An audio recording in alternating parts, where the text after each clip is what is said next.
નવનાથ ધામ બિલીમોરાથી સૌને મારા જય અવધૂત. આપણા સૌની વચ્ચે ઉપસ્થિત પ્રેમ મૂર્તિ, વાત્સલ્ય મૂર્તિ, બ્રહ્મલીન પરમ પૂજ્ય શ્રી સાને દાદાના ચરણોમાં મારા સાત્સાક દંડવત પ્રણામ.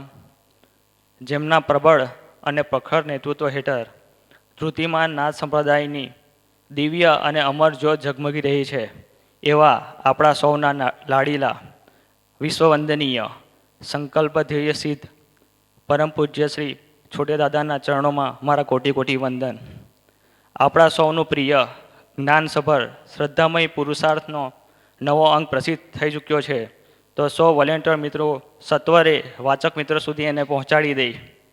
વધુમાં કોરોનાની રસી આવી ગઈ છે અને રસીકરણ ચાલુ થઈ ગયું છે.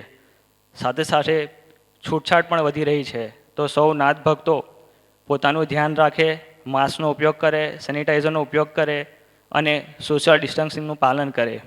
સાથે સાથે શાળા અને કોલેજો પણ શરૂ થઈ રહી છે, તો બાળ મિત્રો સાવચેતીના પગલાં રૂપે માસ્ક પહેરે, સોશિયલ ડિસ્ટન્સિંગ રાખે અને પોતાનું ધ્યાન રાખી શિક્ષણ કાર્યની શરૂઆત કરે. વધુમાં આપણું આઈટી સેલ ફોટોન મેજિક અપાર સફળતા પ્રાપ્ત કરી રહ્યું છે અને પ્રકાશની વેગે ધર્મલક્ષી કાર્યોને વિશ્વ સુધી પહોંચાડી રહ્યું છે, લાખો લોકો સુધી પહોંચાડી રહ્યું છે. તો સૌ યુવા મિત્રો આની ખાસ નોંધ લઈ અમારો સંપર્ક કરે. અમારો નવનાથ ધામનો નંબર છે એ સેવ કરી લઈ 63 545 12 038 63 545 12038. હવે ફોટોન મેજિકમાં જે મિત્રો જોડાયેલા છે એ લોકો પણ આવનારા 14 ફેબ્રુઆરી વેલેન્ટાઇન ડેના વિરોધ કેમ્પેન માટે કમર કસી લઈ અને લીડર્સ દ્વારા જે સૂચના આપવામાં આવે એ અનુસાર કેમ્પેનમાં જોડાઈ જાય. આજનો ભંડારો ચંચળબેન રમણભાઈ પટેલ અઠવાસીથી સુરત તરફથી છે, તો પૂજ્યશ્રીને એ જ પ્રાર્થના કે એમની કૃપા એમના પર વરસતી રહે. હવે આજના પાવન દિને પરમ પૂજ્ય છોટેદારશ્રીને નમ્ર વિનંતી છે કે આજની વિચાર ગંગા પ્રવાહિત કરે. જય અવધૂત. ગુરુ બ્રહ્મા ગુરુ વિષ્ણુ ગુરુદેવો મહેશ્વરા ગુરુ સાક્ષાત પરબ્રહ્મ તસ્મૈ શ્રી ગુરવે નમઃ. ધ્યાનમૂલં ગુરુમૂર્તિ પૂજામૂલં ગુરુપદં મંત્રમૂલં ગુરુવાક્ય મોક્ષમૂલં ગુરુકૃપા. યા દેવી સર્વભૂતેષુ માતૃરૂપેણ સંસ્થિતા. નમસ્તસ્યૈ નમસ્તસ્યૈ નમસ્તસ્યૈ નમો નમઃ. સચ્ચિદાનંદ સદ્ગુરુ શ્રી સાનેનાથ ગુરુ મચ્છિન્દ્રનાથ કી જય. આનંદી લાલ કી જય. છોટે દાદા કી જય.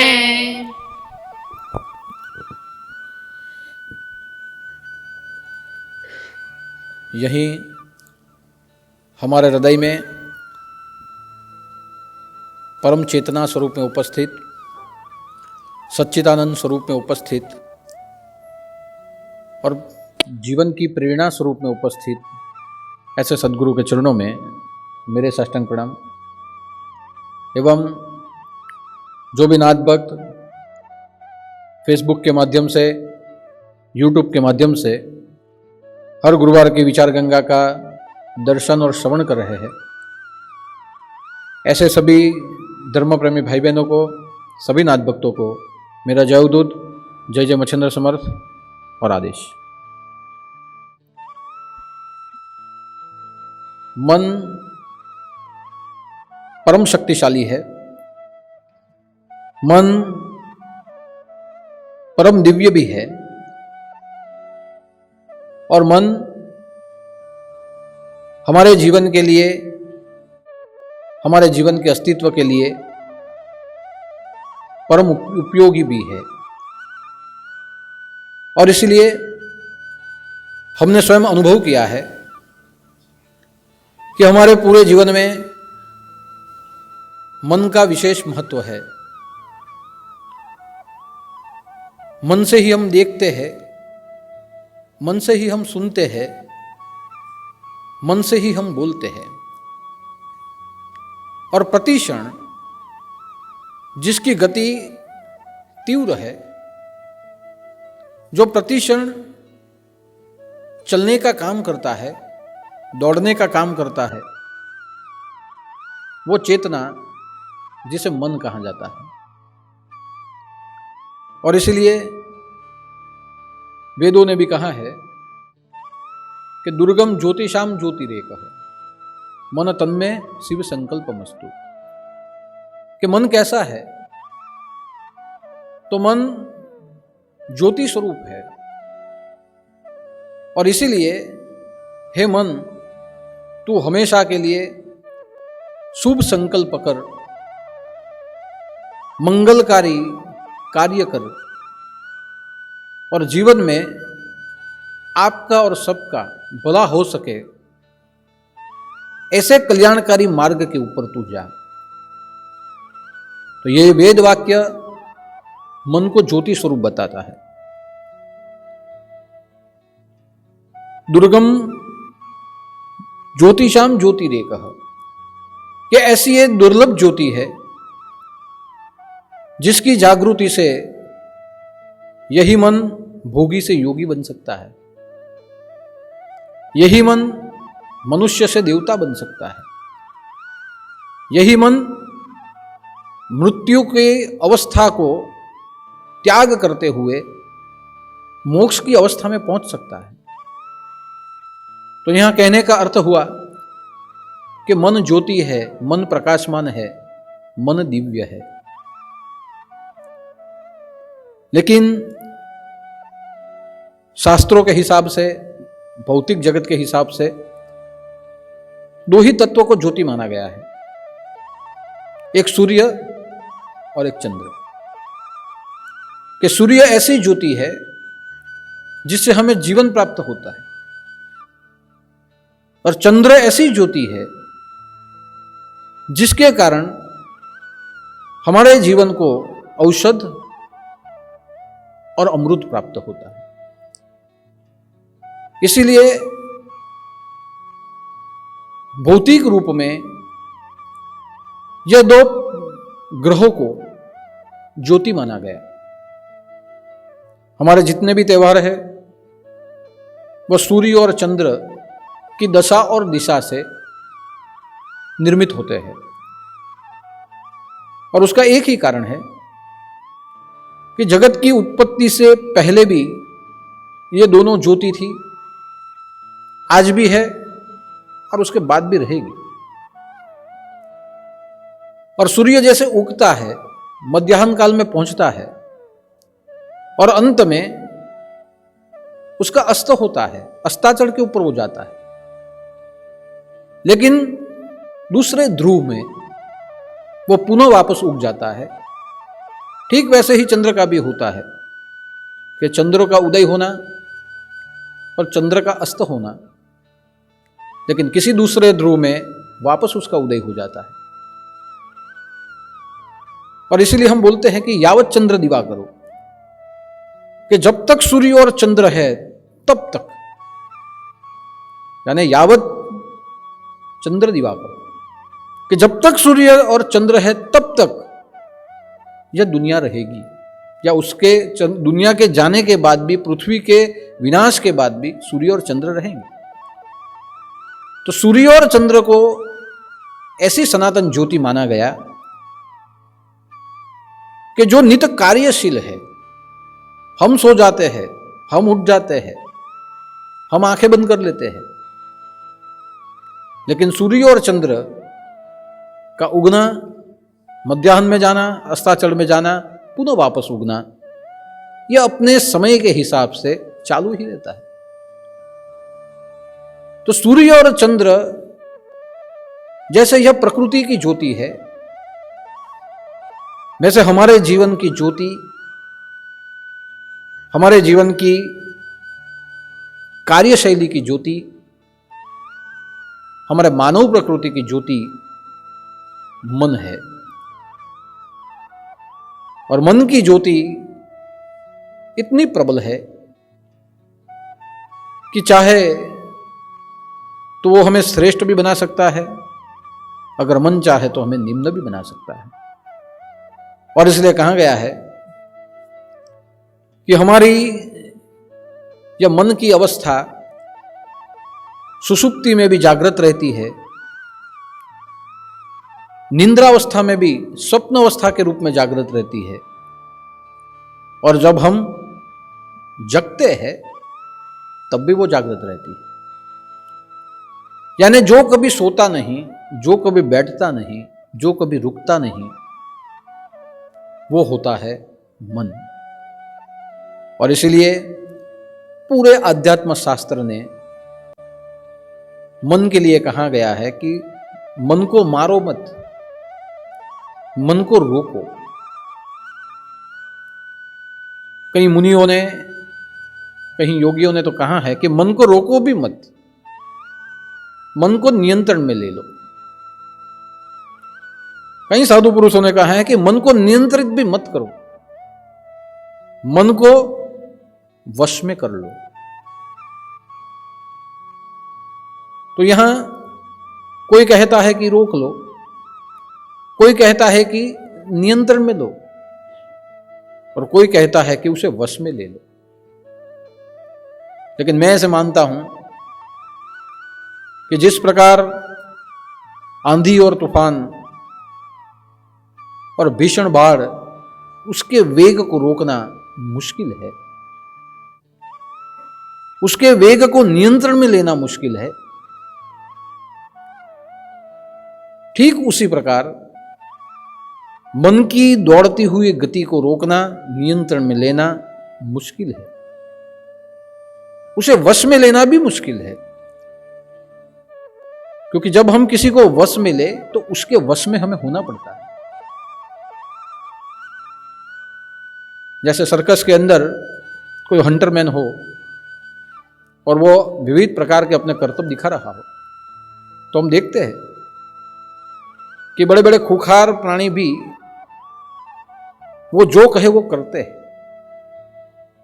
तब हम वहां बाहर बैठ के सोचते हैं कि ये सभी प्राणी एक व्यक्ति के अंकुश में कैसे है, उसके वश में कैसे है। लेकिन ये सर्कस का सुख खत्म हो जाए, उसके बाद आप देखिए कि ऐसे हिंसक प्राणियों को भी ट्रेनिंग दी जाती है, और जब उनको ट्रेनिंग दी जाए तो हिंसक प्राणी जो चाहे वो करना पड़ता है। वो मांस चाहे तो उसे मांस खिलाना पड़ता है, वो जैसे रहना चाहे उसके साथ वैसे रहना पड़ता है। और एक बार हिंसक प्राणी उस व्यक्ति को प्रेम करने लगे, उसके बाद वो जो कहे वो करता है। यानी चीते को, शेर को या वाघ को अपने वश करने के लिए उसके वश पहले होना पड़ता है, उसके अधीन होना पड़ता है।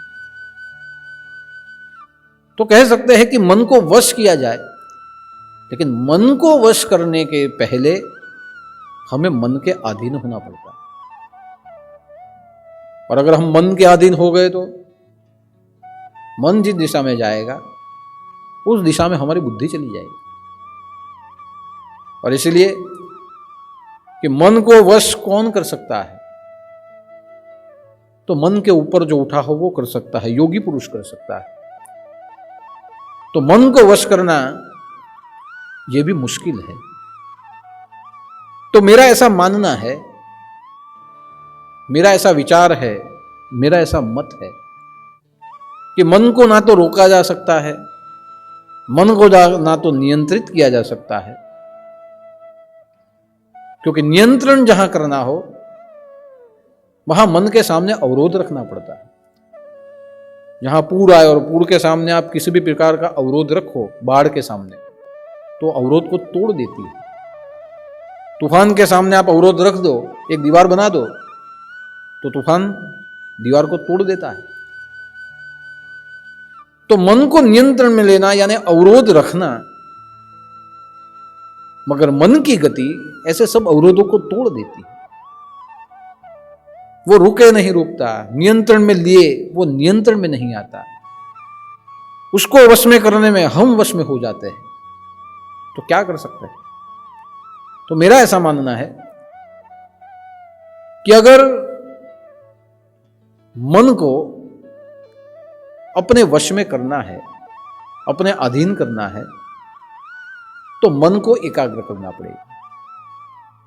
मन को कहीं ना कहीं एकाग्र कर दिया जाए तो मन अपने आप स्थिर हो जाता है। इसलिए मन की दौड़ती गति को किसी एक जगह पे एकाग्र करना पड़ेगा। और यही एकाग्र करने के लिए हमारे शास्त्रों ने, हमारे ग्रंथों ने, हमारे गुरुजनों ने अष्टांग योग हमें बताए। जप, साधना, ध्यान, धारणा, समाधि, व्रत, उपवास, अनुष्ठान, ये सब हमें उपाय बताए, कर्मकांड के उपाय बताए, यज्ञ यागादि, पूजा पाठ, ये सब बताया। जो ज्ञान मार्गी थे, जो भक्ति मार्गी थे, उन्होंने हमें आख्यान बताए, उन्होंने हमें भजन बताए, हमें कीर्तन करने के लिए कहा। तो जैसे जैसे मार्गी साधु संत थे, वैसे वैसे उन्होंने मन को एकाग्र करने के उपाय बताए। और मन अगर एकाग्र हो जाए, मन अगर स्थिर हो जाए, तो अपने आप उसकी दौड़ती हुई गति किसी योग्य दिशा के अंदर परिवर्तित हो सकती है और हम जीवन में जो चाहे वो हम कर सकते हैं। तो मन के लिए वेदों ने उसे ज्योति बताया, वैसे ही विविध ज्ञानियों ने अपने अपने हिसाब से मन के संदर्भ में अपनी अपनी धारणाएं रखी है। और इसीलिए सूरदास जी भी कहते हैं कि मन के लिए कहते हैं कि पंछी जहाज का पुनी पुनी जहाज पर आवे। ठीक वैसे ही मन पंछी दूर दूर तक जाए अगम सुखों की अभिलाष में।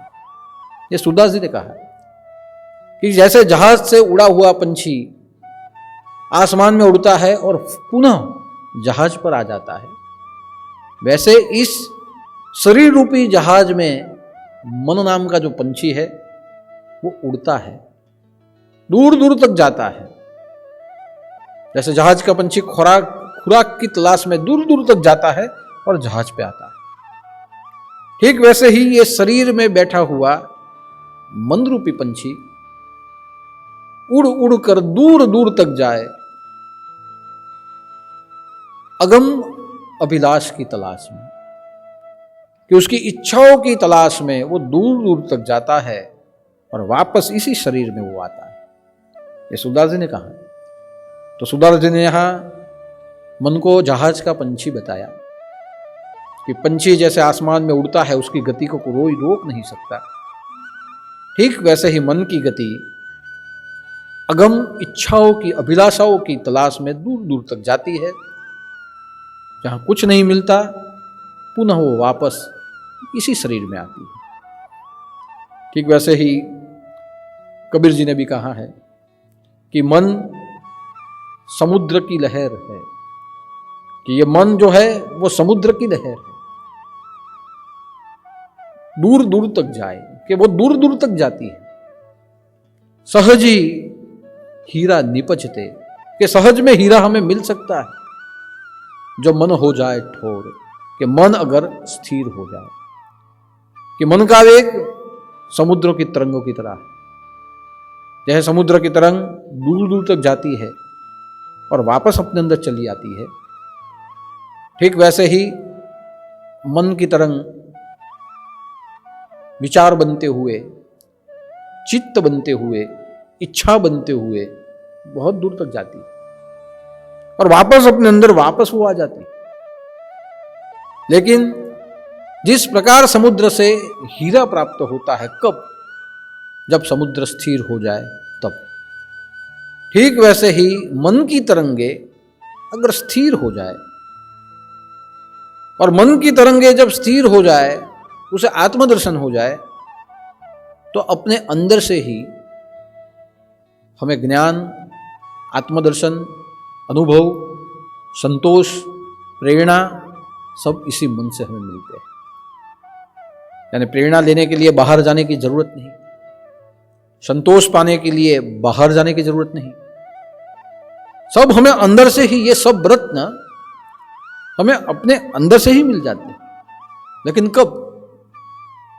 ये तरंग जहां स्थिर हो जाए तब। यानी कबीर जी ने समुद्र की तरंगों के साथ मन की गति का उल्लेख किया है।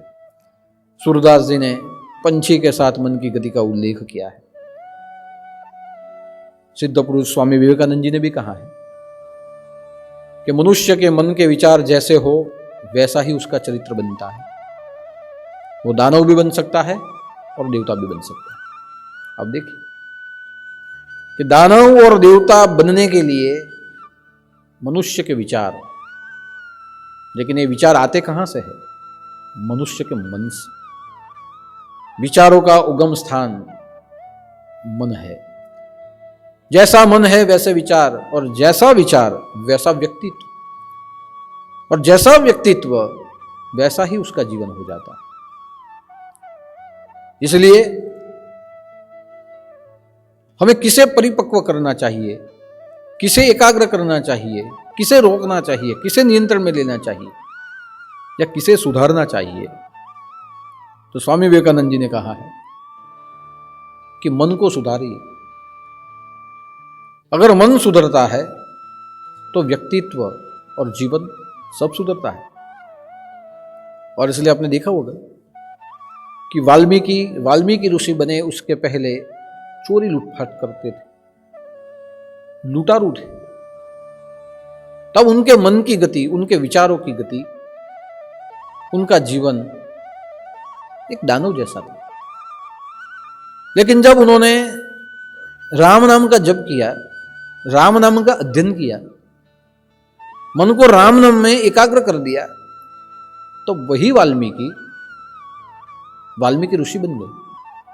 अब देखिए कि शरीर तो वही है, व्यक्ति भी वही है, लेकिन व्यक्तित्व बदल जाता है।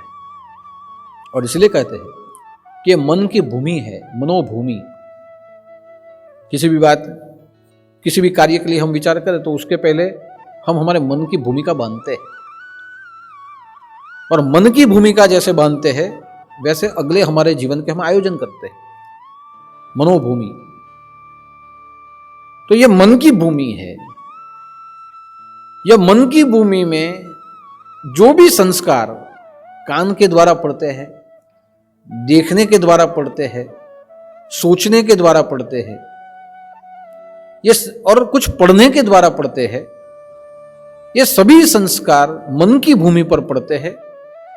और मन की भूमि के ऊपर पड़े हुए संस्कार हमारा चित्त बन जाते हैं। ये संस्कार जब पड़ते हैं बहुत सूक्ष्म होते हैं, लेकिन संस्कार जब चित्त में परिवर्तित हो जाते हैं तब वो थोड़े प्रवाही बन जाते हैं। जैसे पानी प्रवाही है वैसे हमारा चित्त भी प्रवाही बन जाता है। और वही चित्त में बार बार जो विचार, ये संस्कार पढ़ते रहे, हर दिन पढ़ते रहे, तो जैसे समुद्र में बाष्प होती है वैसे ही ये चित्त की बाष्प, उसे विचार कहा जाता है। आप देखिए कि पूरी दुनिया ये भूमि के ऊपर, उसके ऊपर ये समुद्र है। समुद्र में बाष्प होती है, गर्मी फैलती है तो बाष्प बनती है, बाष्प ऊपर तक जाती है, और वही बाष्प बरसात बनते हुए हमें वापस मिलती है। ठीक उसी प्रकार है ये मन की भूमि है। कुछ देखा और जो संस्कार हमें मिले मन के ऊपर पड़ते हैं, किसी के द्वारा कुछ सुना और जो संस्कार आए मन के ऊपर पड़ते हैं।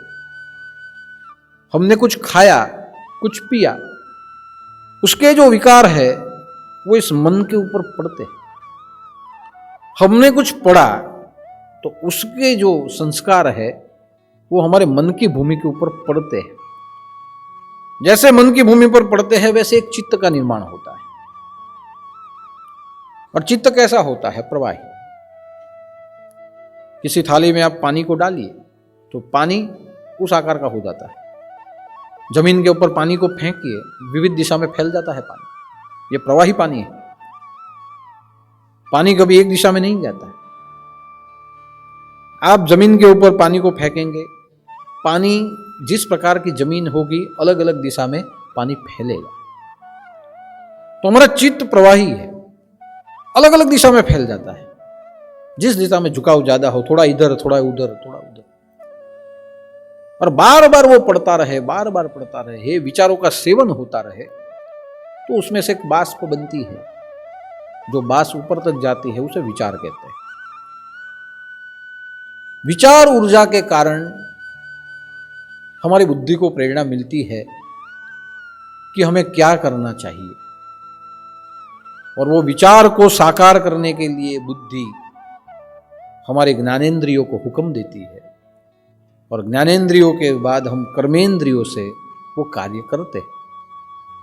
आप देखिए कि यही पूरी प्रक्रिया, ये पूरी प्रक्रिया हमारे भीतर की एक प्रक्रिया है, मनोभूमि की एक प्रक्रिया है।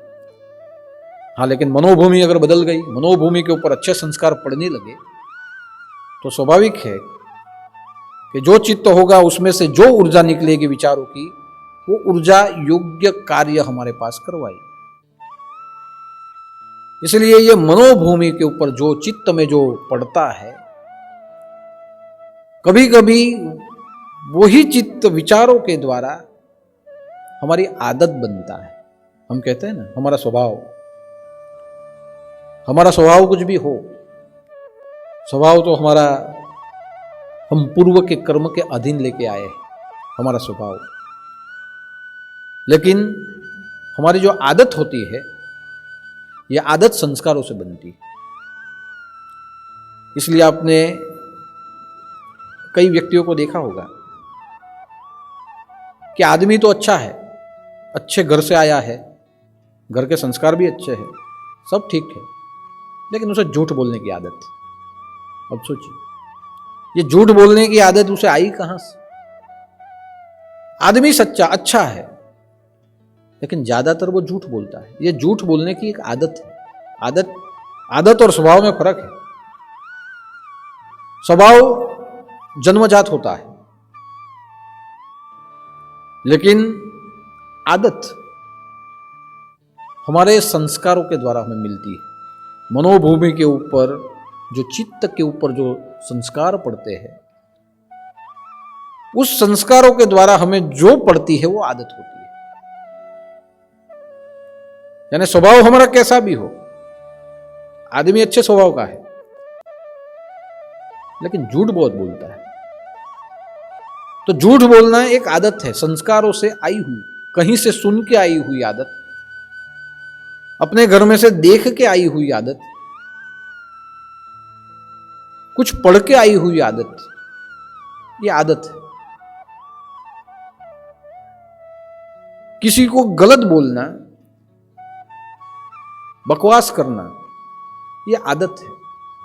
कोई आदमी बहुत अच्छा है, लेकिन हम बोलते हैं ना, ये आदमी अच्छा है, लेकिन उसका बोलना ठीक नहीं है, उसके साथ हम बात नहीं ज्यादा करते, बातों बातों में अपमान कर देता है। अपमान करने की एक आदत होती है। स्वभाव कुछ और होता है, लेकिन उसे अपमान करने की आदत, आदत से वो मजबूर है, उसकी आदत है। आप देखिए कि शेर हो तो शेर का स्वभाव है कि शेर का स्वभाव है वो स्वीकार करना, भूख लगेगी वो स्वीकार करेगा, उसका स्वभाव है। लेकिन कई प्राणी ऐसे होते हैं जिसकी आदतें खराब होती, वो आदमखोर हो जाता है। आदमखोर बनना उसकी एक आदत है कि शिकार का शिकार करे तब तक ठीक, लेकिन किसी आदमी को फाड़ के खा जाए वो, ये उसकी आदत है। और उसको जब आदत हो जाए, बाद में वो पशु को नहीं, वो आदमी को ही खाता है, वो आदमखोर बन जाता है। तो उसी प्रकार हमारे अंदर की आदत और स्वभाव में फर्क है। स्वभाव मूलभूत होता है, लेकिन जो आदत होती है वो आदत हमारे संस्कारों से हमें मिलती है। झूठ बोलना एक आदत है, किसी का अपमान करना ये आदत है, चोरी कर लेना ये आदत है। अच्छे खासे घर का हो फिर भी पैसों की चोरी करता हो, घर में सब अच्छे हैं लेकिन वो पैसों की चोरी करता है, वस्तु की चोरी करता है, ये क्या है? ये आदत है। शराब पीना ये स्वभाव नहीं है। कोई आदमी शराब पीता हो, उसका पहले कोई स्वभाव नहीं था। जहां जहां बैठा, जहां जहां सुना, जहां जहां देखा, वो उसकी आदत बन गई, वो संस्कार बने। संस्कार से आदत बन जाती है। तो दारू पीना एक आदत हो जाती है, और वही आदत को छुड़वाने के लिए बाद में उससे प्रयत्न करने पड़ते हैं। लेकिन एक बार जो आदत पड़ती है वो छूटती नहीं, तो वो आदत पड़ जाती है। व्यसन करना आदत है। कोई पति अच्छा कमाता हो लेकिन उसकी पत्नी उसे कुछ कह दे तो पत्नी को मारना, ये उसकी आदत है। बच्चों को मारना उसकी आदत है। कई घरों में ऐसे झगड़े होते हैं। तो ये सब आदतें हैं। ये आदत कहीं ना कहीं से संस्कारों से आई हुई आदत है। और इसलिए मैं एक बार नहीं, मैंने बार बार कहा है कि आपके घर में ऐसा वातावरण रखे कि आपके घर में जो कुछ गलत हो वो बच्चे न देखें। जो बच्चा अपने घर से ही झगड़े को देखता हो, माता पिता के झगड़े को अपने घर से ही देखता हो, अपने घर से ही, घर के अंदर से ही वो गालियां सुनता हो, अपने घर से अंदर से ही दारू और शराब जो पिया जाता है उसे वो देखता हो, अब लिख के रख के उसकी आदत पड़ जाएगी। बाद में वो पढ़ेगा लिखेगा, कितना भी बड़ा बनेगा, ये सब उसकी आदतें उसके जीवन में आएगी। क्योंकि आदत जहां पड़ती है वहां मन ये स्वीकार कर लेता है कि ये सही है। मेरे माँ बाप झगड़ते हैं तो ये सही है, मेरे माँ बाप गाली बोलते हैं तो ये सही है, घर में दारू पिया जाता है तो ये बराबर है। उसका वो स्वीकार कर ले, उसे आदत पड़ जाती है। और हमेशा आदत हमारे चरित्र के विनाश का कारण होता है। इसलिए आप देख सकते हैं कि महाभारत के समय में शकुनी को आदत थी कि यहां की बात उधर करना, वहां की बात इधर करना। और शकुनी को जो आदत थी, उसी आदत के कारण दुर्योधन को गलत संस्कार मिले दुर्योधन के कानों में, और उसी के कारण महाभारत का युद्ध हुआ। तो ये जो होते हैं, ये जो संस्कार हमारी आदत बनते हैं। कई घरों में अच्छी आदतें भी डाली जाती है। तो अच्छी आदतें भी होती है, आदत बुरी भी होती है। कोई व्यक्ति हमेशा सच्चा बोलता है, उसे व्यसन नहीं होता, सबके साथ मधुर बोलता है, सबके साथ प्रेम से रहता है, ये उसकी अच्छी आदत है।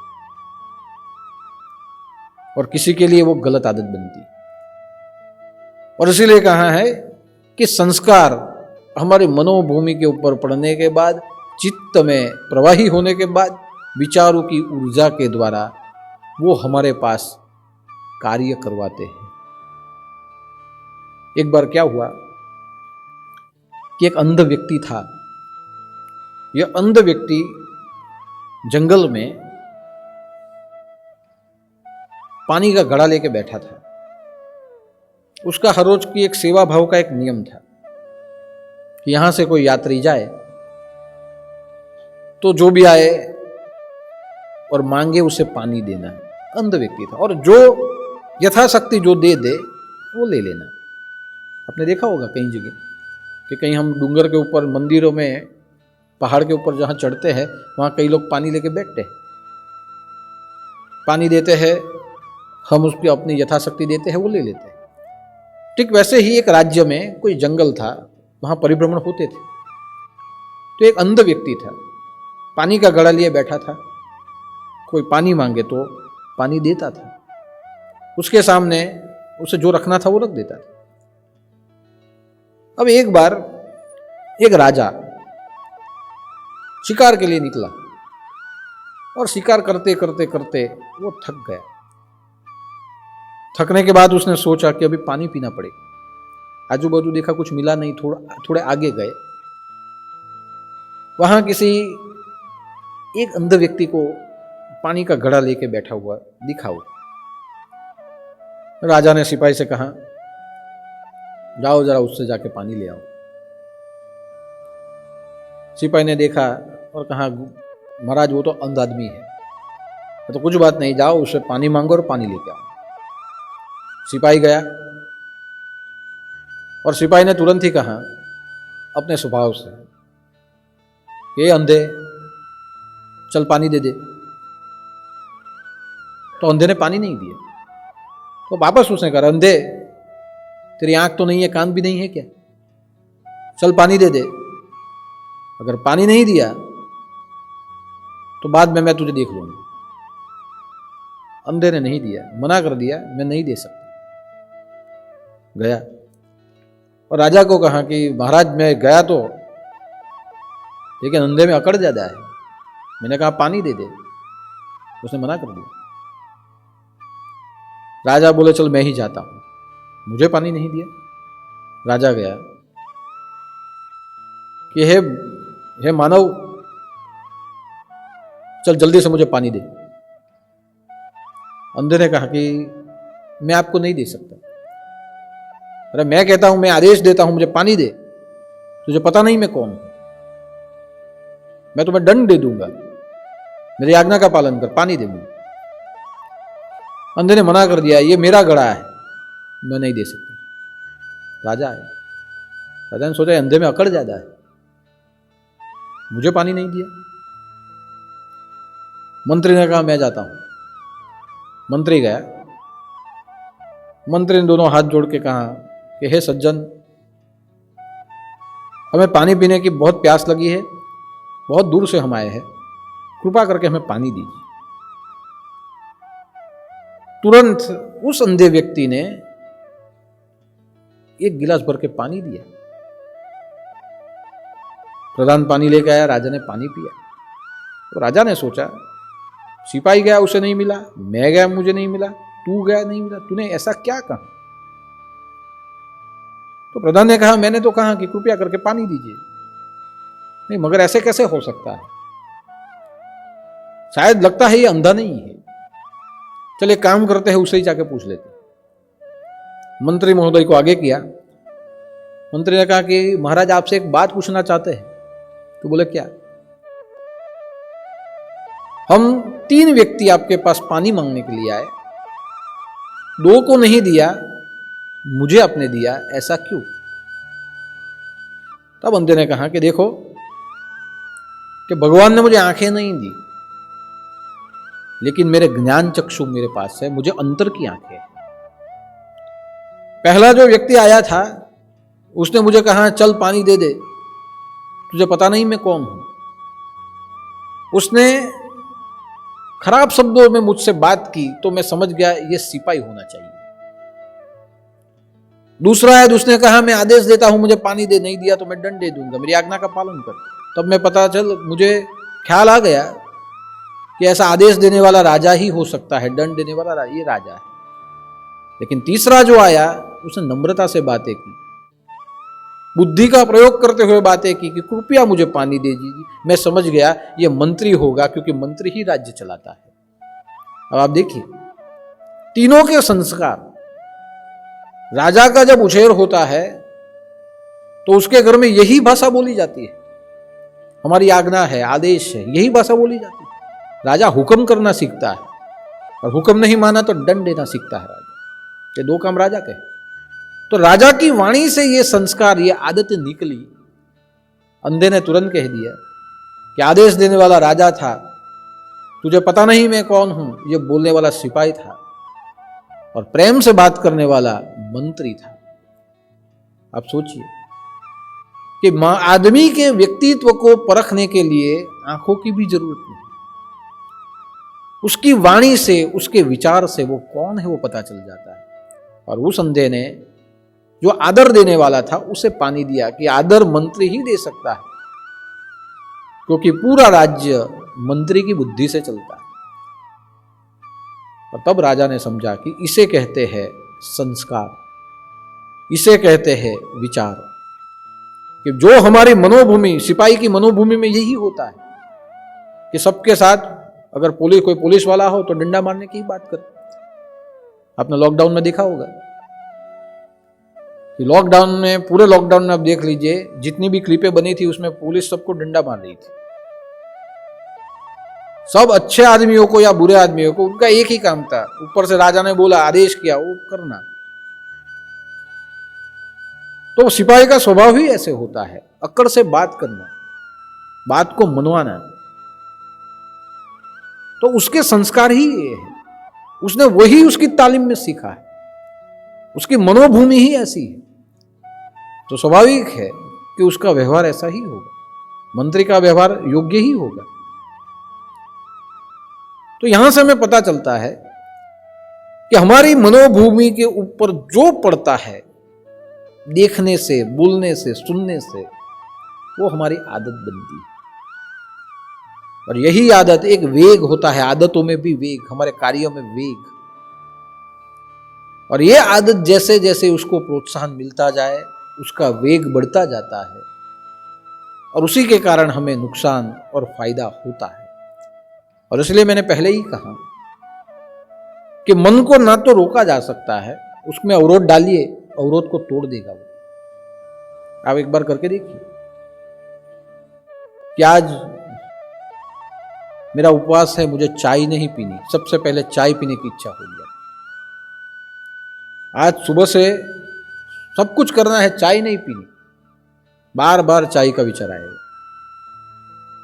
कोई पीता हो तो ध्यान आपको उसी ओर जाए, घर में चाय बनती हो तो उसकी सुगंध से भी आपका ध्यान उतर जाए। आप करके देखिए। तो मन को जहां आप रोकेंगे, मन वो अवरोधों को तोड़ेगा, यानी रोक नहीं सकता।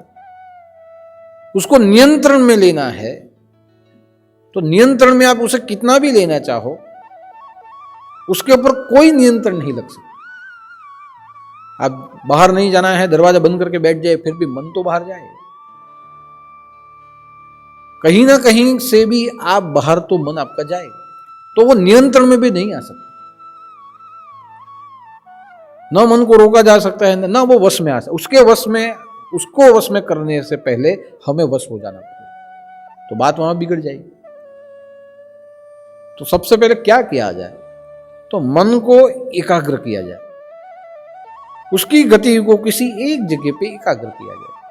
जैसे बिजली जब गिरती है तो प्रकाश की गति बहुत होती है, उसका तेज बहुत होता है, मगर विज्ञान ने उसी बिजली से हमें बिजली दी है, उसी बिजली से हमें विद्युत दी। कैसे दी?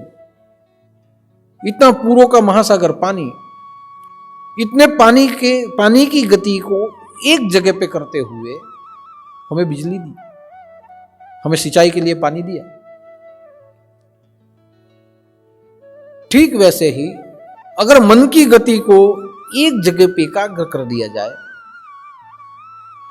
तो हो सकता है कि मन वहां स्थिर हो जाए।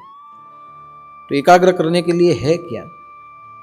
तो सबसे सरल है, मैंने मेरी विचार गंगा में लिखा है कि मन को स्वाध्याय में एकाग्र किया जाए। स्वाध्याय में मन को अगर एकाग्र कर दिया जाए तो मन एकाग्र हो सकता है। तो स्वाध्याय क्या है? तो सबसे पहले हम सोचेंगे कि स्वाध्याय क्या है। तो स्वाध्याय यानी कुछ पढ़ना, वो स्वाध्याय है। अध्ययन करना, पठन करना, पढ़ना स्वाध्याय है। लेकिन स्वाध्याय की व्याख्या वहां तक ही नहीं। स्वाध्याय का अर्थ होता है पढ़ना। पहला अर्थ पुस्तक पढ़ना। पुस्तक में क्या आ सकता है? दो प्रकार के पुस्तक होते हैं। एक पुस्तक होता है वो होता है तर्कवादी पुस्तक। ग्रंथ पढ़ना तो तर्कवादी ग्रंथ, और दूसरा होता है सिद्धांतवादी ग्रंथ, तीसरा होता है कथावादी ग्रंथ। ये अच्छे पुस्तकों की बात करता हूं। पढ़ने के लिए तो बहुत कुछ किताबें मिलती है, बहुत कुछ गलत भी आप पढ़ सकते हो, लेकिन अध्ययन, मन को एकाग्र करने की अध्ययन की मैं बात करता हूं कि मन को एकाग्र करने के लिए क्या पढ़ना चाहिए। तो मन को एकाग्र करने के लिए ग्रंथ पढ़ने चाहिए। तो ग्रंथ कितने प्रकार के होते हैं? 3 प्रकार के ग्रंथ होते हैं। एक ग्रंथ होता है तर्कवादी, दूसरा ग्रंथ होता है सिद्धांतवादी, और तीसरा ग्रंथ होता है कथावादी। कथावादी ग्रंथ यानी पुराण। पुराण में आप देखिए रामायण, भागवत, ऐसे जितने भी ग्रंथ है, महाभारत, ये सब उसमें कथावादी ग्रंथ, ये सब कथा है। कथा आप पढ़ो, आपको सरल लगेगी, आपको उसमें रुचि आएगी, आप वार्ता के हिसाब से पढ़ते जाएंगे, और जो आप पढ़ेंगे तो पढ़ने के बाद भी कभी आप बैठे हो तो वो मन में विचार आते हैं। कथा में कुछ निश्चित स्थान भी बताए गए हैं कि राम का जन्म अयोध्या में हुआ था, कृष्ण का जन्म गोकुल में हुआ था, बुद्ध का जन्म गया में हुआ था। तो उस जगह पे जाने की हमें इच्छा भी होती है। जैसे हमारे जीवन दर्पण में बताया कि हमारे गुरुदेव का जन्म अनसुया की भूमि में हुआ था, तो हम सोचते हैं कि उधर जाना चाहिए। हम उधर जाएंगे, अनसुया के पट में नहाएंगे, वहां जो जगह ली है उधर एक दिया करेंगे, जाने की इच्छा होती है। मन में एक तीर्थ परिभ्रमण की एक इच्छा पैदा होती है, वहां क्या है वो देखने की इच्छा होती है। तो कथा पढ़ना ये एक पहला प्रकार। दूसरा ग्रंथ होता है तर्कवाद करना, यानी भगवत गीता के मूल स्वरूप को कितने पंडितों ने अपने अपने हिसाब से लिखा है। भगवत गीता का मूल रूप तो एक ही है, महाभारत में है भगवत गीता, लेकिन भगवत गीता के श्लोकों को हर एक ज्ञानियों ने अपने अपने हिसाब से तर्कवाद में लिया है। तो तर्कों को पढ़ना, जैसे मैंने अभी कहा कि मन पंछी है, कबीर जी ने कहा दिया कि मन समुद्र की धार है, कोई कहे मन चट्टान की तरह है। ये अलग अलग तर्कवाद। पहले तर्कवाद पृथ्वी गोल है, कोई कहे पृथ्वी सपाट है, अलग अलग तर्कवाद। तो तर्कवादी ग्रंथों को पढ़ना, ईश्वर एक है, ईश्वर अनेक है, ईश्वर व्यापक है, ईश्वर मापक है, जीव और शिव में भेद है, कोई कहे जीव और शिव एक है। तो ये जो सब होता है ये तर्कवादी, जहां तर्क होते हैं, अपने अपनी बुद्धियों से लिखे गए ग्रंथ। ओशो रजनीश के जितने भी ग्रंथ है वो तर्कवाद है। तो ऐसे जितने भी ग्रंथ है उसे तर्कवाद, बुद्धिवादी कहा गया। और एक तीसरा प्रकार होता है सिद्धांतवादी, जहां वेद सिद्धांतवादी है। मां कश्यप विदधनम, एक सिद्धांत कि जो आप कमाते हो उसमें आपके अकेले का अधिकार नहीं है, सबका अधिकार है। तेन तक तेन पूंजिता, भोगो और छोड़ो, ये सिद्धांत। कुरुन्य वेह कर्माणि, कि क्यों 100 साल तक तो जीना ही चाहिए, लेकिन ऐसा जितना भी मिले उसमें ऐसा जिए 100 साल तक लोग याद करें। तो ये सिद्धांत है ये सब। तो उपनिषद, वेद जो है ये सिद्धांत है, सिद्धांतवादी ग्रंथ। 3 ग्रंथ हमारे सामने है, हमें उसका अध्ययन करना चाहिए। तो अध्ययन का अर्थ एक ये हुआ, हाँ, लेकिन इसमें एक है कि पहले कौन सा पढ़े। हम लोग क्या करते हैं, किसी ने हमें कह दिया कि इसने लिखी हुई किताब बहुत अच्छी है, हम उसके जैसे बनने के लिए वो पढ़ते हैं, हाथ में ले लेते हैं, 2 दिन पढ़ते हैं, समझ में आए ना आए, और बाद में क्या कहते हैं, मैंने ओशो की किताब पढ़ी, मैंने विनोबा भावे की किताब पढ़ी, मैंने जय कृष्णमूर्ति की किताब पढ़ी। मैंने दिखावे के लिए हम बोलते हैं, लेकिन जरूरी नहीं है कि उसने जो समझाया हम समझे हैं। हो सकता है उसने जो समझाया उसमें हम गलत भी कुछ समझे, तो ज्यादातर हम लोग क्या करते हैं, तर्कवादी पढ़ते हैं। बाद में तर्कवाद करने के बाद हम में एक तर्क हो जाता है, हम सिद्धांतों को तर्क में बदलते हैं। और जब सिद्धांतों को हम तर्क में बदलते हैं तो हम आलोचना करते हैं कि हमारे ग्रंथ में ये गलत लिखा है, हमारे ग्रंथ में ये नहीं होना चाहिए। हम हमारे धर्म की आलोचना करते हैं। तो कैसे क्या पढ़ा जाए? तो मैं ऐसा मानता हूं कि सबसे पहले कथा पढ़ी जाए।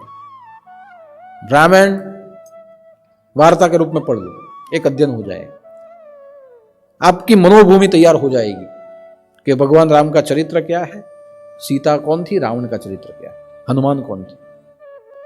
तो वार्ता पढ़ने से एक रुचि सबसे पहले आती है, वार्ता जल्दी समझ में आती है। वार्ता जब पढ़ो तो उसमें चित्र भी होते हैं, चित्र से जल्दी समझ में आता है। छोटे बच्चे के हाथ में किताब दो, वो चित्र पढ़ेंगे, वो वार्ता नहीं वांचेंगे, चित्र पढ़ेंगे।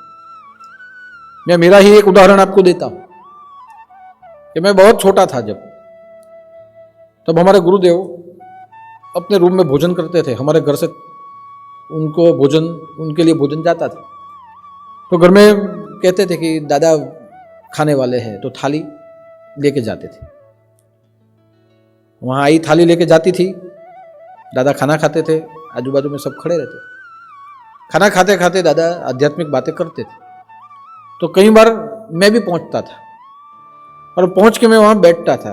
तब मेरी उम्र बहुत छोटी थी, 8-9 साल। मैं जाके वहां बैठ जाता था। वो क्या बोलते थे वो पता नहीं, लेकिन देखते रहता था। कुछ बातें, आध्यात्मिक कथाओं की बातें कुछ होती थी। तो उनकी बाजू में एक लाइब्रेरी थी छोटी। उस लाइब्रेरी में आध्यात्मिक किताबें थी। तो मैं क्या करता था, उसमें से एक किताब निकालता था और वो किताब लेके मैं उसमें से पिक्चर देखता था, फोटो देखता था। और फोटो देखने में मेरी रुचि बढ़ गई। तो मैं हर रोज जाता था, उस समय पे 2-3 दिन के बाद किताब निकालता था और उसमें मैं फोटो देखता था। और वो किताब वापस रख देता था। वो फोटो देखते देखते वो भागवत गीता थी, भागवत गीता के पिक्चर थे, भगवान कृष्ण के पिक्चर थे। मैं देखता था, अच्छा लगता था। धीरे धीरे धीरे काफी समय हो गया, वो भी सब छूट गया बाद में। लेकिन जब मेरे प्रवचन की शुरुआत होनी थी तो मैंने दादा के पास सामने से मैं गया और मैंने गुरुदेव को कहा कि मुझे कुछ पढ़ना है, तो आप मुझे एक किताब दीजिए, मैं ले सकता हूं उसमें से। तो गुरुदेव ने मुझे कहा तुम्हें जो चाहे वो ले लो। तो मैंने सबसे पहले वही ली किताब जो मैं बचपन से देखता था। वो किताब मैंने ली, भागवत गीता थी। वो मैंने ली और मेरे पास आके रखी। बाकी की सब किताबें मैंने देखी, मगर मुझे उसमें ही रुचि थी। मैंने ली और धीरे धीरे करके उसको हर रोज मैंने पढ़ा। तो आज मुझे प्रवचन में वही काम लगता है। वो चित्रों को देख के मेरी रुचि बढ़ी। और जो जो किताब मैंने उस कबोर्ड में देखी थी, गुरुदेव के ब्रह्मलीन हो जाने के बाद मैंने जाके वो सब किताबें ली और मेरे रूम में लाके रख। तो आप देखिए कि संस्कार कहां से पड़े, चित्रों को देखते हुए। और वो मैं लाया। मैंने एक बार नहीं, मैंने 2 बार भगवत गीता पढ़ी। हर रोज 5-5 श्लोक पढ़ते गया। काफी दिन लगे, मैंने वो पूरा किया। आज भी मेरे रूम में वो किताब है। हो सके तो 24 घंटे में एक बार मैं उस भगवत गीता के मैं दर्शन करता हूं। क्यों? मुझे संस्कार में मिली है, वो गुरुदेव के द्वारा मुझे वो मिली। तो आज भी मैंने उसे रखा है। तो सबसे पहले वार्ता की किताबें पढ़ी जाए, आपकी भूमिका तैयार होगी, मजा आएगा, जल्दी समझ में आए, अध्ययन हो। बाद में क्या हो, तो बाद में जो अध्ययन हो वो अध्ययन वेदों का अध्ययन होना चाहिए, सिद्धांतों का अध्ययन।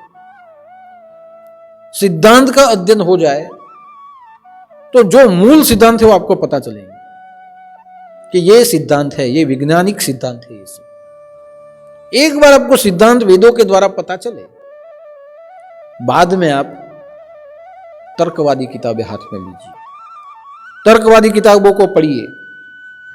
क्योंकि कहीं ना कहीं जो सिद्धांत होते हैं वो कथा के साथ जुड़े होते हैं। इसीलिए हर एक प्रवचन में बाद में दृष्टांत किया जाता है। पूरे प्रवचन का सिद्धांत बुद्धिवाद से पूरा बनाया हुआ एक सिद्धांत, उसके ऊपर बुद्धिवाद से किया हुआ तर्क, वो प्रवचन, और उसके बाद में कथा वो उसका अनुसंधान देती है कि मैंने जो कहा ये कथा सुन के आप समझ जाते हो, तो बाद में आप वो तर्कवादी किताबें पढ़िए, क्योंकि आपके पास भूमिका तैयार है, सिद्धांत आपको पता है, और बाद में एक के नहीं 2-4 तर्कवादियों के, फिलोसोफर के आप तर्क पढ़े, तो बाद में आपका एक तर्क तैयार हो जाएगा उसमें कि इन्होंने ये कहा, ओशो रजनीश ने ये कहा है, जे कृष्णमूर्ति ने ये कहा है, विनोबा भावे ने ये कहा है, लोकमान्य तिलक ने ये कहा है। तो ये सब आप पढ़ेंगे तो बाद में आपका एक तर्क खुद का अलग से तैयार होगा। इन सब में से कौन आपके तर्क के साथ ज्यादा सेट होता है, उसे आप अपनाएं, क्योंकि अपना अनुभव अपना गुरु होता है, उसे आप स्वीकार। और वो करने के बाद जहां भी उलझने पैदा हो वहां किसी को मत पूछिए, और गूगल को तो बिल्कुल मत पूछिए। हम गूगल को पूछते हैं, गूगल में जाते हैं, यूट्यूब में जाते हैं, किसी को मत पूछिए। वो जो भी कोई प्रश्न है वो आप अपने गुरुदेव को पूछिए कि मैंने ये पढ़ा, उसमें ये है, इसका मुझे जवाब दीजिए। मेरा अनुभव है आपको जो भी जवाब है सही सही जवाब आपको उधर से मिलेगा। तो इस प्रकार अध्ययन अगर आप करेंगे तो मन स्थिर होगा। एक अध्ययन होता है पढ़ना, दूसरा अध्ययन होता है स्व अध्ययन। स्व यानी खुद अध्ययन, स्व अध्ययन यानी जो पढ़ा है उसे जीना, कि मैंने ये पढ़ा है मैं ऐसे जीऊंगा। आपके विचारों उसमें से विचार लेके जीना, ये स्व अध्ययन। भंडारा चलना, ट्रस्ट के द्वारा गरीबों को कुछ बांटना, लॉकडाउन में खिलाना, यहां स्कूल चलाना। जब गांव को जरूरत पड़ी, कुछ नहीं था, यहां स्कूल चली। ये सब मैंने किया। क्यों किया?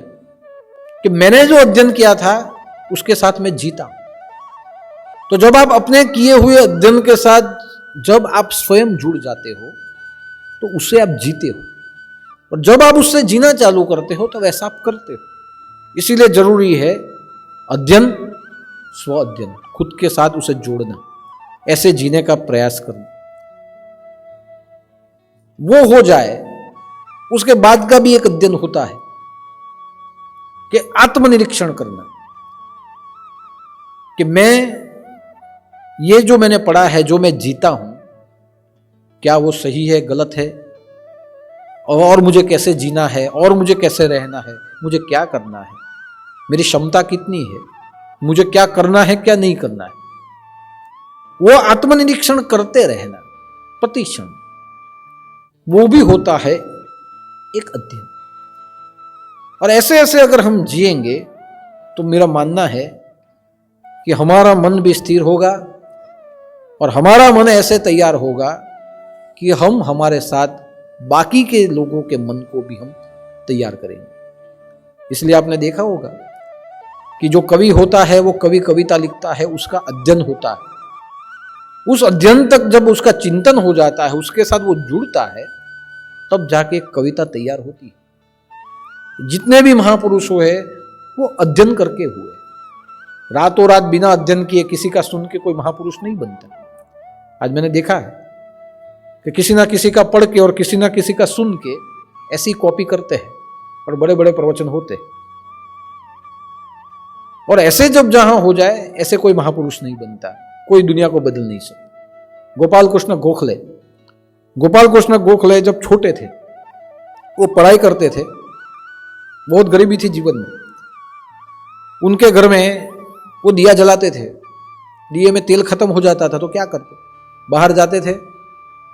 उस समय के जो नगर पालिका या सुधराई जो भी है, वो लोग के जो फानस जो दिए लगाते थे, वो लाइट के नीचे जाके वो पढ़ते थे। जब गोपाल कृष्ण गोखले पढ़ते थे तो जो बड़े घर के पैसे वाले लड़के थे उनकी मस्करी करते थे कि इतना पढ़ लिख के पंडित हो जाएगा, इसमें आके पढ़ता है। उनके जो पिता थे उसको डांटते थे कि बाहर जाके पढ़ने की क्या जरूरत है। कोई उनकी मस्करी करता था, कोई डांटता था, कोई उनको परेशान करता था। लेकिन अध्ययन में उनका इतना ध्यान था कि घर के दिए का तेल खत्म हो जाए तो बाहर सरकारी दिए के नीचे जाके वो पढ़ते थे। और ऐसे जो सरकारी दिए में जाके जिन्होंने पढ़ा वो गोपाल कृष्ण गोखले महापुरुष बने। और गांधी जी कहते थे कि मैं गोपाल कृष्ण गोखले को मैं अपना गुरु मानता हूं, अब देखिए, भारत के राष्ट्रपिता किसी को गुरु बनाए, ये गोपाल कृष्ण गोखले, उनके जीवन से मैं प्रेरित हुआ, उनको गुरु मानता हूं। तो कितने बड़े महापुरुष। प्रेमचंद, प्रेमचंद की कविता, प्रेमचंद के आख्यान हम अपने हिंदी किताबों में, स्कूल में पढ़ते थे। प्रेमचंद के लिए ऐसा बोला जाता था कि उनकी इतनी रुचि थी अपने अध्ययन में कि एक बार वो ठंडी के समय में बैठे थे, पढ़ते तो कुछ लिखते थे कविता, काम उनका चालू रखा था उन्होंने, और जो बिन जरूरी जो कागज थे उसको जलाते थे ठंडी में, और जो तपना होता था उससे वो ऊर्जा लेते थे। कोई कवि उनके पास गए, उन्होंने कहा कि भाई आप एक अच्छी शाल ले लो, ये क्यों जलाते रहते हो? तब बाद में पता चला कि शॉल खरीदने के भी पैसे नहीं थे, फिर भी कुछ जला के गर्मी लेके अपनी कविता लिखना चालू रखते थे ताकि दुनिया को कुछ ना कुछ पहुंचे। तो ये होता है महापुरुषों का अध्ययन, कि कुछ भी हो जाए अपना अध्ययन चालू रखते हैं, अपने अध्ययन से लोगों को कुछ ना कुछ देते रहते हैं। रविंद्रनाथ टैगोर, ऐसा कहा जाता है कि रविंद्रनाथ टैगोर बहुत कविता लिखते थे, उनका जीवन ही वो था। उनकी पत्नी और उनका पुत्र दोनों का अवसान हुआ, बहुत जल्दी जल्दी दोनों के अवसान हुए, उनको बहुत आघात लगा। फिर भी उन्होंने अपनी कविता लिखना चालू रखा।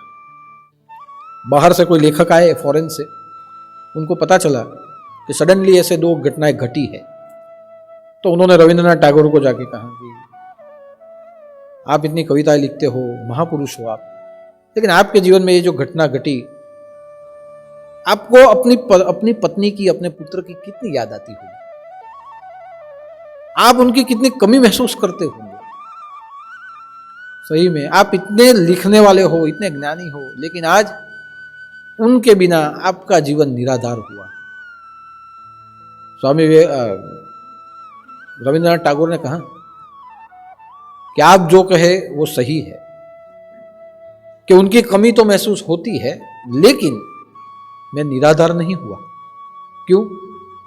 आज मैं मेरी पत्नी के और मेरे पुत्र के जिस प्रेम से मैं वंचित हूं, उसी प्रेम ने मुझे यहां तक पहुंचाया है।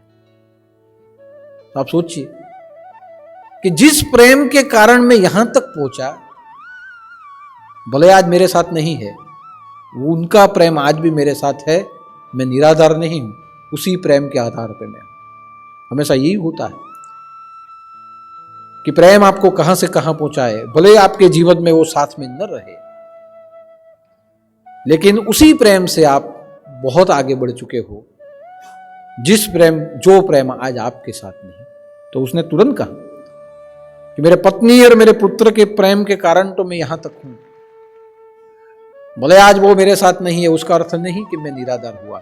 मेरी कविताएं तो मैं लिखते ही रहूंगा, उसके प्रेम का आधार आज भी मेरे साथ है। वही चीज नरसिंह मेहता ने अपने अलग अंदाज से कही, अपने फकीरी के अंदाज से, अपने अवधूत अंदाज से कही कि बलू थी वो भांगी जंजाल। पत्नी के साथ प्रेम तो था, लेकिन पत्नी मर गई तो लेके बैठे नहीं थे कि अब मैं मर गई तो अब मैं क्या करूंगा। वैराग था उसमें, और वही भाषा में उन्हें बलू थी वो भांगी जंजाल, सूखे बच्चों हरि गोपाल। चलो जो हुआ वो चला गया, क्या फर्क पड़ता है, अभी भगवान का नाम लेते थे उससे ज्यादा ले लेंगे। आप देखिए, अपने अपना अध्ययन, अपना अपना जीवन बनता है, और वही अध्ययन में जब मन एकाग्र हो जाए तो ये वेग जहां एकाग्र हुए वहां जीवन अपना भी सार्थक होता है और दूसरों का भी सार्थक होता है। इसलिए मैं सबको कहता हूं कि आप अध्ययन करें, नवनाथ चरित्र रूपी ग्रंथ है, उसका अध्ययन करें, एक नहीं बार बार अध्ययन करें, बहुत कुछ सीखना मिलेगा, बहुत कुछ उसमें छिपा है।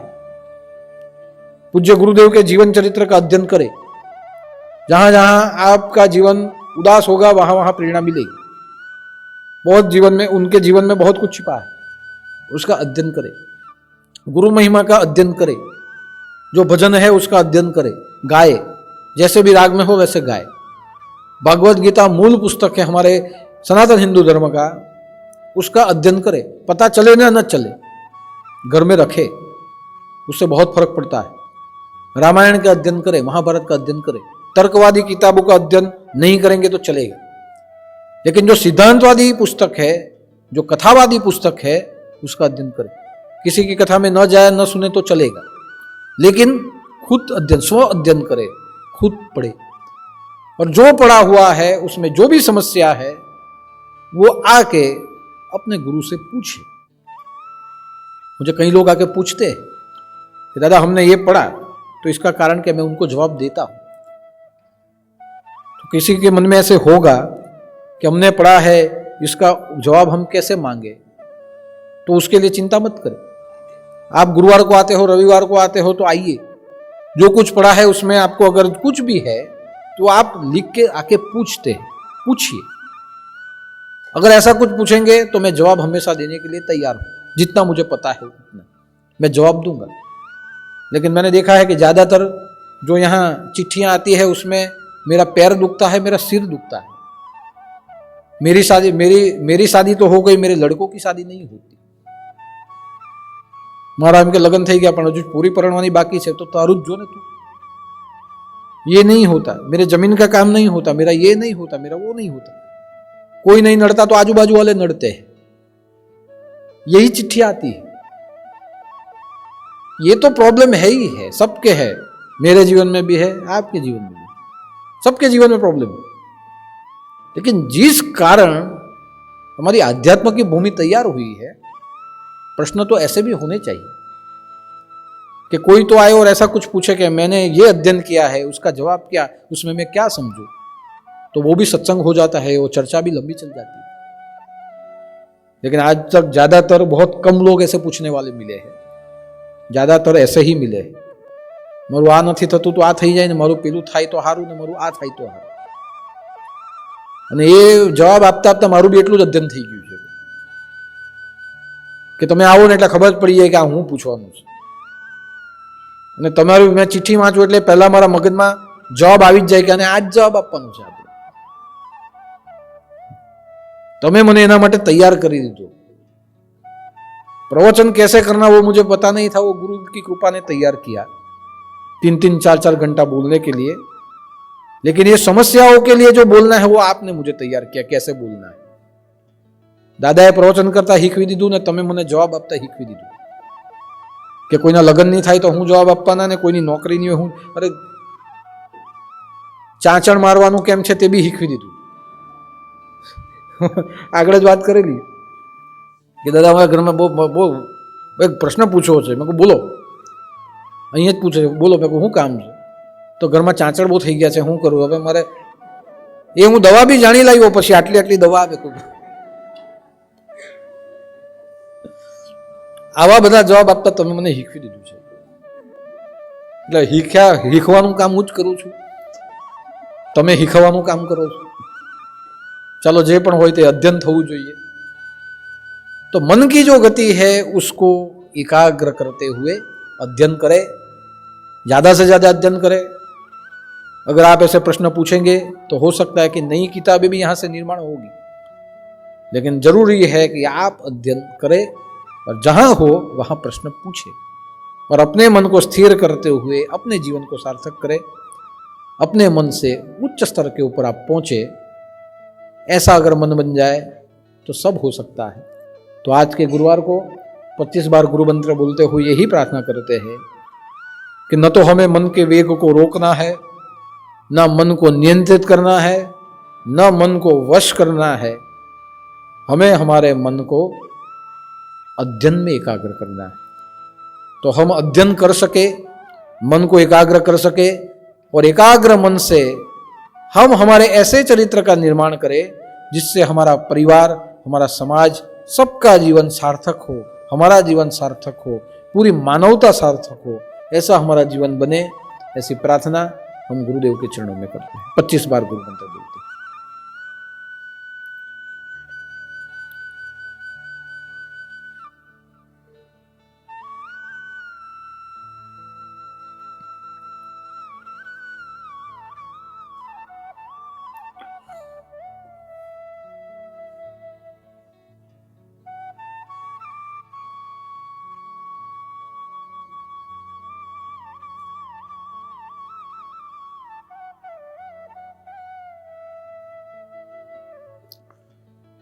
गोरक्ष झलंधर चरपटाश्च अड़बंग कानीफ मच्छेन्द्राज्य चौरंगी देवानक भरतवरी सज्ञा भूम्याम्ब भुवननाथ सिद्धः जय जय मच्छेन्द्र समर्थ जय जय मच्छेन्द्र समर्थ जय जय मच्छेन्द्र समर्थ सन्नाथ महाराज की जय, छोटे दादा की जय।